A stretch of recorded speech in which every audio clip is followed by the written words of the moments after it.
Hello and welcome to Newsfeed on Trust TV. My name is Dorcas Yakubu, bringing you trending stories that people are talking about and sharing around the globe today, and also their opinions on such issues. Police arrest mastermind of Abuja-Kaduna train attack. FG begins 15-day emergency fuel supply. No favoritism in fighting corruption under Tinubu, Shettima says. School mourns 14-year-old British Nigerian killed in London sword attack. Now, top on what's trending, as fuel scarcity continues to bite harder in different locations, the federal government says it has begun a 15-day emergency fuel supply to ensure the commodity circulates across the length and breadth of the country.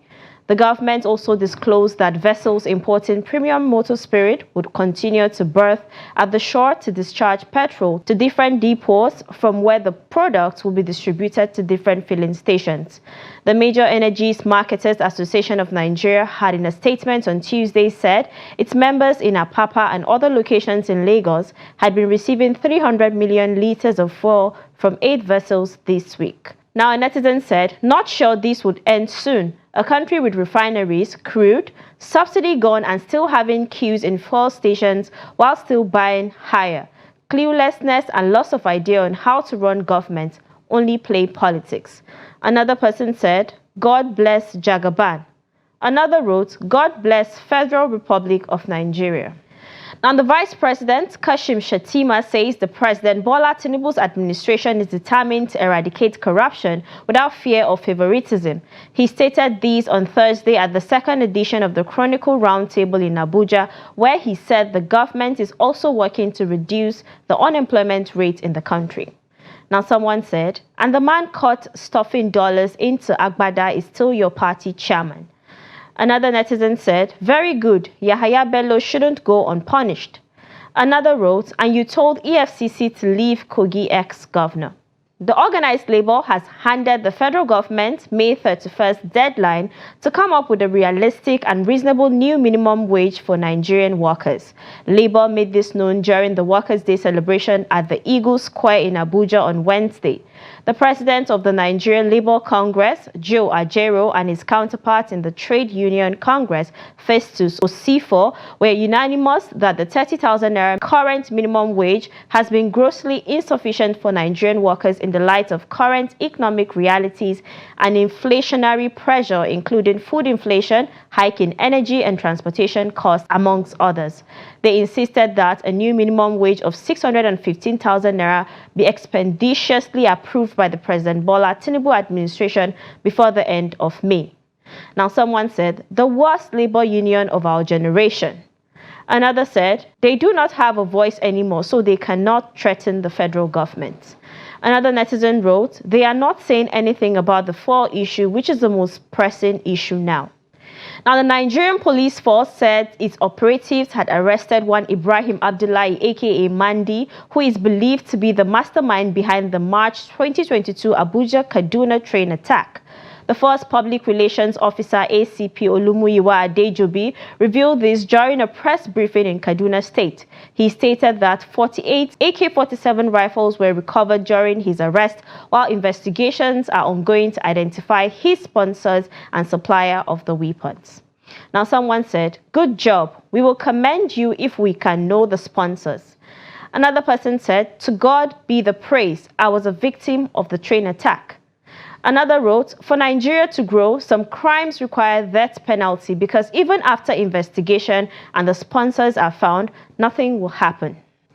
Many people were injured after hoodlums clashed in the Ile-Epo area of Lagos State. Newsmen gathered that a fight started in the market situated in the area on Wednesday night and continued till Thursday morning. Some shops were set on fire while some goods were destroyed in the process. Meanwhile, the Lagos State Police Command on Thursday said that in an attempt to dislodge the hoodlums, the law enforcement officers stumbled upon a hidden drug den that had been operating in plain sight. Now, someone said, "I live in Ile-Epo Market Road. I could not go to the market today because of this fight. Even schools sent children back home. It was serious." Another said, "Hoodlums now restrict the police force from restoring and enforcing law and order. Interesting, just interesting." Another person said, "You guys are fighting and killing yourself and you expect firefighters to come. it won't happen until the police secure the place and provide environment conducive for firefighters to do their job. This is arson, and you can't expect firefighters without arms to come in between warring groups. Now let's take a short break, and when we come back, you get to know why you should be mindful of things you post online. Stay tuned. Welcome back, it's Newsfeed. Now, operatives of the Edo State Police Command have arrested 35 suspected cultists in Ekpoma, Ishan West local government area of the state.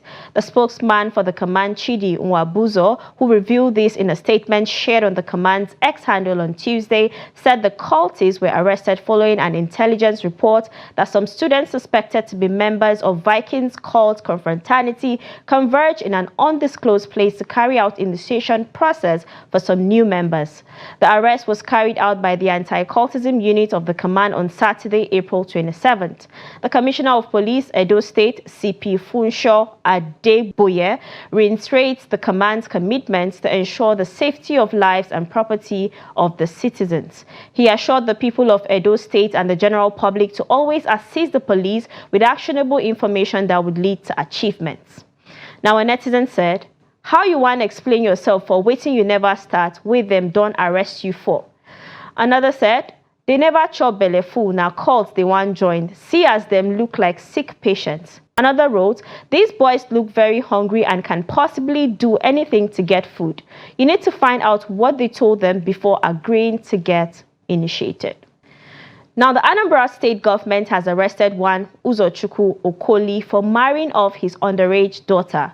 Okoli was apprehended after his daughter reported to the State Ministry of Women and Social Welfare about the alleged ill treatment being meted out to her by her father and the man he forced her to marry.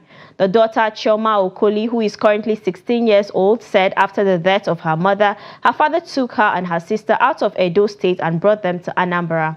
She alleged that she was first forced to live with a 70-plus-year-old man at the age of 14, but after some time, she ran back to her father's house before he finally gave her out to a 34-year-old Chinedu Nweke as husband. Her father, Uzochukwu Okoli, on the other hand, claimed his daughter is 18 years old and at some point said she is 20 years old. After he was handcuffed, Okoli threatened to deal with the daughters if he made it out of prison. He also urged Chioma and her sister to pray he dies in prison because he would make life more miserable for them. Now, someone said, "Truly, African mothers are the bedrock of most surviving homes."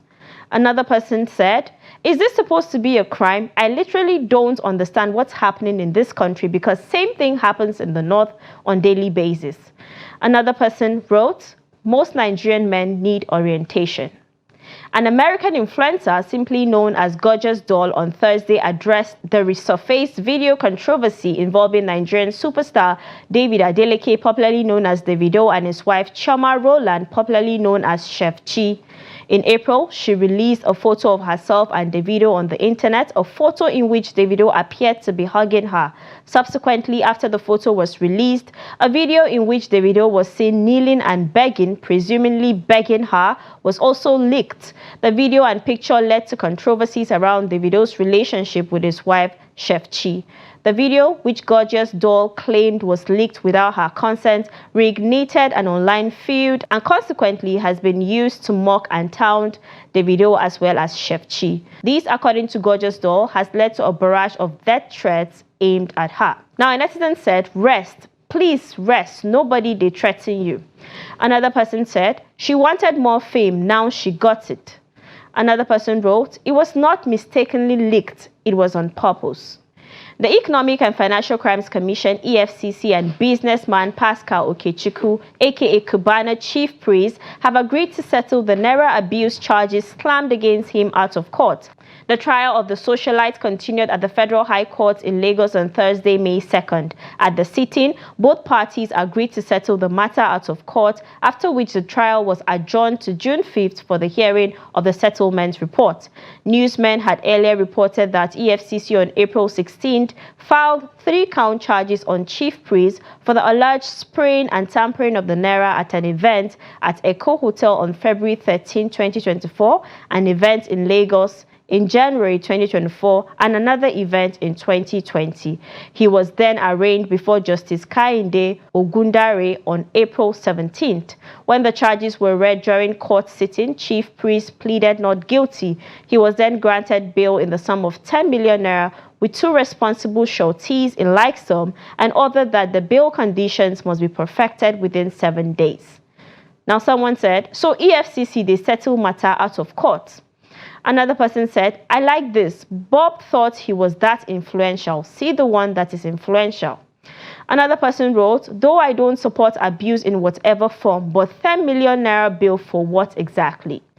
And now on the foreign scene, Bancroft School on Wednesday mourned 14-year-old British-Nigerian boy Daniel Anjorin, who died from injuries sustained during a SWAT attack in London.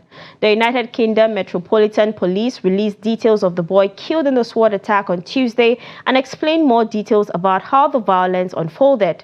A teenager died on Tuesday morning as he walked to school in Hainaut, in the east of Britain's capital, when he was attacked by a man wielding what appeared to be a samurai-type sword.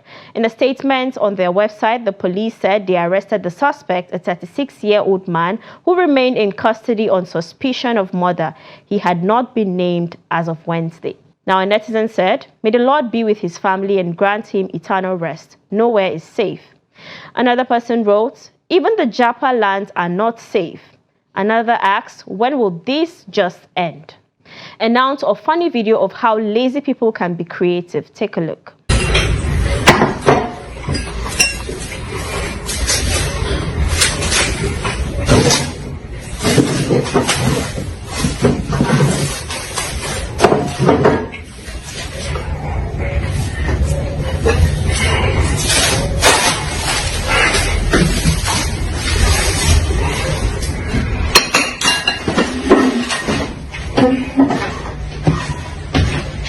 And that's it. You're up to date with trending stories across the world. Follow us and subscribe to all our social media platforms: Facebook, YouTube, Instagram, and X.